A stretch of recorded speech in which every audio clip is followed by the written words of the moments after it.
Hi there. Today's question comes from 9-year-old Luise, which is, will people perhaps only use AI and nothing else? To answer this question is MI3 researcher Dan Lee. Hi, Luise. So that is a really interesting question. As we know now, we use AI for a lot of purposes, like in work and school. But will it replace everything else? I don't think so, at least not anytime very soon. Even though a lot of people do use AI at the moment for a lot of different reasons, and it can be very helpful, there are a lot of things that people enjoy doing that AI can't really do or doesn't really make sense to try and help them to do. Think about sports, for example. One of the great things about playing sports is that you're the one playing it.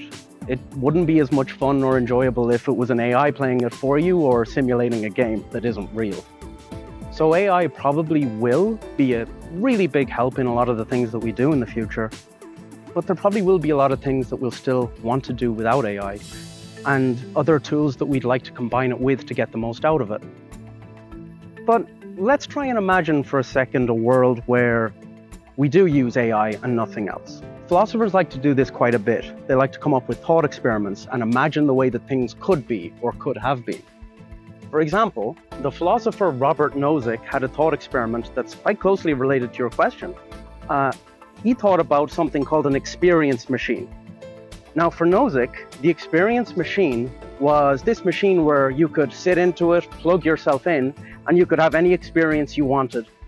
For example, maybe you could climb a mountain or go windsurfing or do some of the sports that we mentioned earlier, which are enjoyable to do for yourself.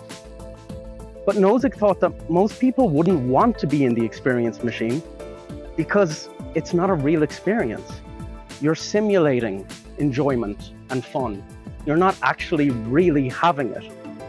So even if AI does allow us to do so many things, and if it replaces everything else or could replace everything else, I think that people will still want to do things like do real sports, have real fun, and make real friendships in the real world.